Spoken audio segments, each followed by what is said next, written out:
Assalamualaikum warahmatullahi wabarakatuh anak-anakku sekalian. Kali ini kita akan belajar tentang sistem tata surya. Kalian sudah melihat sedikit gambaran tentang sistem tata surya di awal video ini. Nah, kali ini Bapak akan mengajak kalian untuk bersama-sama mengelilingi tata surya kita. Adapun tujuan dari pembelajaran kita kali ini yang pertama adalah kalian mengetahui karakteristik komponen dari sistem tata surya kita. Dan yang kedua adalah kalian mengetahui planet-planet penyusun dari tata surya kita. Tata surya kita tersusun atas matahari sebagai pusat tata surya. Kemudian planet dalam yang terdiri dari Merkurius, Venus, Bumi, dan juga Mars. Sedangkan planet luar tersusun atas Jupiter, Saturnus, Uranus, dan juga Neptunus. Nah, di tata surya kita juga ada komet, meteorit, asteroid, dan juga planet kerdil.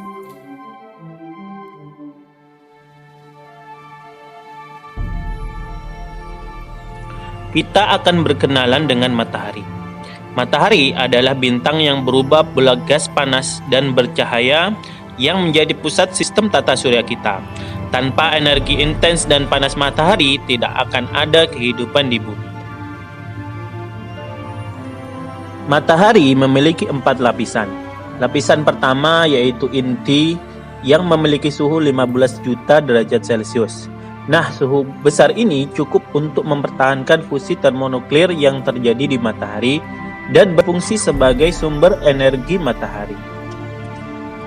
Selanjutnya, lapisan yang kedua adalah fotosfer yang memiliki suhu sekitar 6000 Kelvin dengan ketebalan sekitar 300 km. Di fotosfer sendiri terjadi radiasi matahari keluar yang terdeteksi sebagai sinar matahari yang amati di bumi. Nah, fotosfer terdapat juga bintik matahari, yaitu daerah dengan medan magnet yang kuat dan dingin serta lebih gelap dari wilayah sekitarnya. Yang ketiga adalah kromosfer yang memiliki suhu sekitar 4500 Kelvin dan ketebalannya 2000 km. Kromosfer itu sendiri terlihat seperti gelang merah yang mengelilingi bulan pada waktu terjadi gerhana matahari total. Dan yang terakhir adalah korona yang merupakan lapisan terluar dari matahari yang memiliki 1 juta Kelvin suhunya dan ketebalannya sekitar 700 km. Korona sendiri memiliki warna keabu-abuan yang dihasilkan dari ionisasi atom karena suhu yang sangat tinggi. Korona terlihat seperti mahkota dengan warna keabu-abuan yang mengelilingi bulan pada waktu terjadi gerhana matahari total.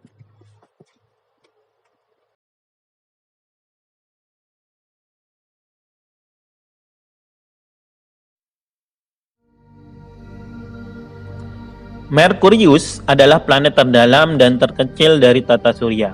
Karena hampir tidak memiliki atmosfer untuk menahan panas, permukaannya mengalami variasi suhu terbesar dari semua planet. Planet ini muncul sebagai bintang pagi atau malam dari bumi, tetapi karena kedekatannya dengan matahari sehingga sangat sulit untuk dilihat. Struktur Merkurius terdiri dari inti berupa besi cair, mantel batu silikat padat, dan kerak berupa padatan.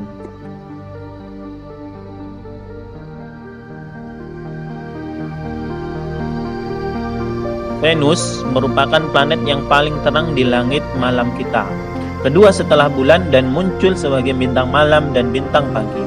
Struktur planet ini hampir sama dengan bumi, yang membedakannya adalah tidak adanya lempeng tektonik di Venus.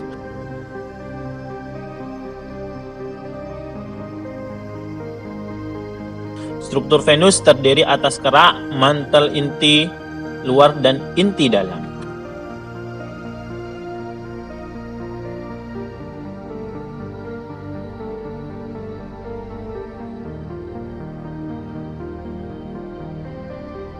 Sekarang kita belajar tentang bumi kita, yang merupakan planet terpadat dari 8 planet di tata surya dan terbesar dari 4 planet rahasia. Sekitar 70% permukaan bumi tertutupi oleh lautan air asin dan 30% sisanya diambil oleh seperti Asia, Eropa, Amerika, Australia, Afrika, dan lain sebagainya. Struktur bumi seperti pada Venus dengan kerak dan sebagian mantel bumi membentuk litosfer.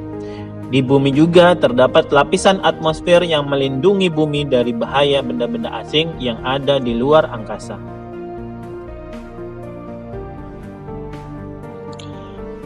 Bumi juga terdapat satelit alami. Anak-anak pasti sudah tahu kan? Ya, itu adalah bulan, yang merupakan satu-satunya satelit alami bumi yang memberikan pengaruh terhadap pasang surutnya air laut dan merupakan objek yang paling terang di langit setelah matahari, di mana bulan memantulkan sekitar 7% cahaya matahari.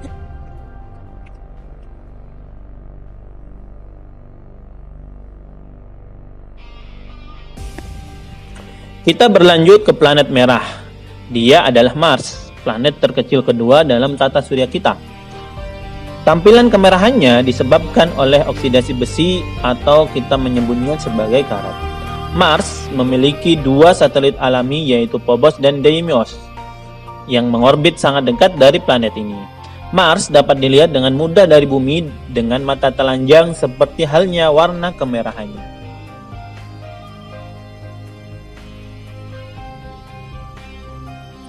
Anak-anak sekalian, asteroid adalah potongan-potongan batu yang mirip dengan materi penyusun planet.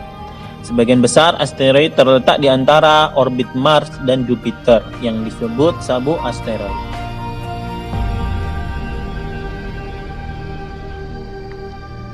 Sekarang Jupiter. Jupiter adalah planet terbesar dalam tata surya kita, yang memiliki massa 2,5 lebih besar dari semua planet yang digabungkan, tetapi masih hanya 1/1000 dari matahari.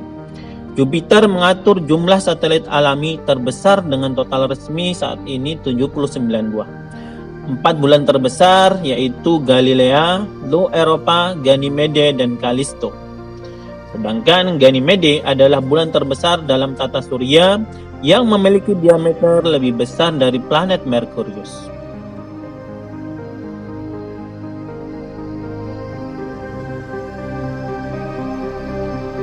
Saturnus adalah planet ke-6 dari matahari dan merupakan planet terbesar kedua setelah Jupiter.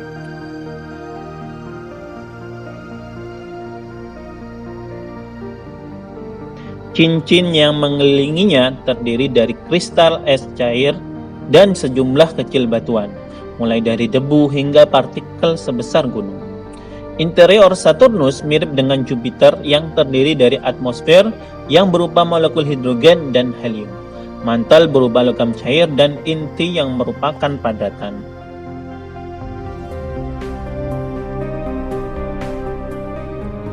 Selanjutnya Uranus adalah raksasa gas tata surya terbesar ketiga.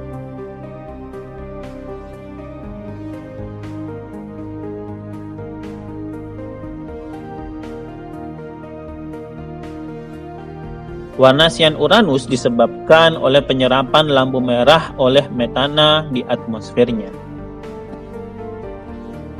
Struktur dari Uranus meliputi daripada atmosfer yang berupa gas hidrogen, helium, dan metana dengan mantel berupa es air, amonia, dan metana dengan inti berupa silikat atau besi dan nikel.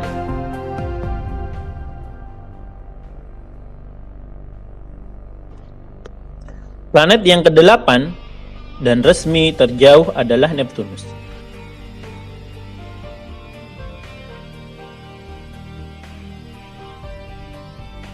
Warna biru Neptunus jauh lebih jelas dari Uranus yang memiliki jumlah metana yang sama, sehingga komponen yang tidak diketahui diduga menyebabkan warna kuat Neptunus.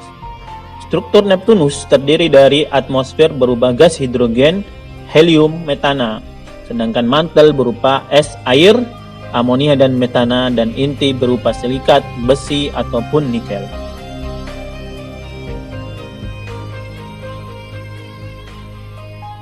Di antara benda langit yang ditemukan adalah planet kerdil, yang tidak dikategorikan sebagai planet dalam tata surya kita. Salah satunya adalah Ceres. Ceres adalah satu-satunya planet kerdil yang terletak pada tata surya bagian dalam, menyumbang hampir 1/3 dari massa sabu asteroid. Setelah ditemukannya lebih banyak benda antara Mars dan Jupiter, planet ini diturunkan statusnya menjadi asteroid. Dan sejak tahun 2006, Ceres diklasifikasikan sebagai planet kerdil. Yang kedua adalah Pluto. Pluto awalnya diklasifikasikan sebagai planet ke-9 di dalam tata surya kita. Namun penemuan benda berukuran serupa di sabuk Kuiper mendorong International Astronomical Union untuk mengklasifikasikan ulang Pluto pada 2006 sebagai planet kerdil.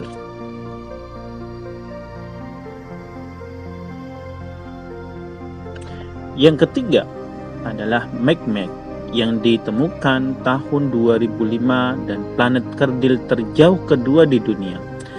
Tanpa bulan yang terdeteksi dan kurangnya variasi kecahayaannya, sulit menentukan masa kepadatan ataupun rotasi dari Makemake. Dan yang terakhir adalah Haumea.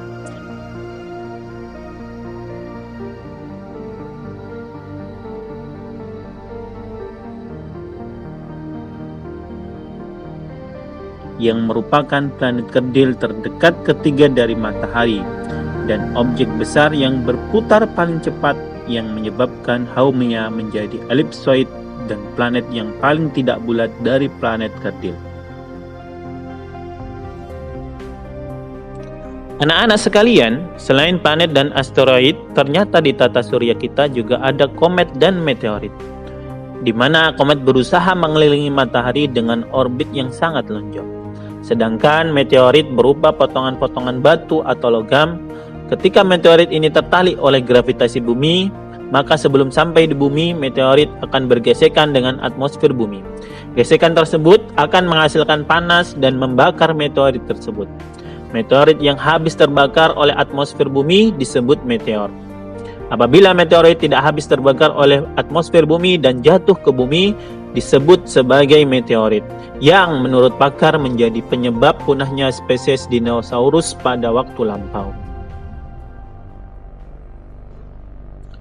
Dalam sistem tata surya kita, planet mengelilingi matahari dalam satu lintasan planet yang disebut dengan orbit. Orbit planet berbentuk elips atau bulat lonjong. Gerak planet pada orbit tata surya dijelaskan pada hukum Kepler 1, 2, dan 3.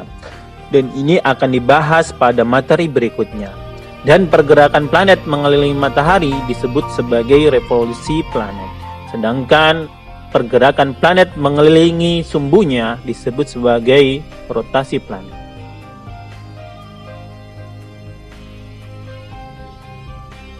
Itulah tadi pembelajaran kita kali ini. Adapun kesimpulan daripada pembelajaran hari ini, yang pertama adalah bahwa karakteristik daripada komponen planet-planet dalam tata surya itu berbagai macam. Kemudian yang kedua, bahwa penyusun planet daripada tata surya kita terdiri atas planet dalam dan juga planet luar, di mana planet dalam terdiri atas Merkurius, Venus, Bumi, dan juga Mars. Sedangkan planet luar terdiri dari Jupiter, Saturnus, Uranus, dan juga Neptunus. Di samping itu, bahwa di tata surya kita terdapat sabuk asteroid yang membagi antara planet luar dan juga planet dalam. Selain daripada sabuk asteroid, juga terdapat komet, meteorit, dan juga planet kerdil, di mana planet kerdil ini termasuk daripada benda langit yang tidak termasuk dalam planet dalam tata surya kita.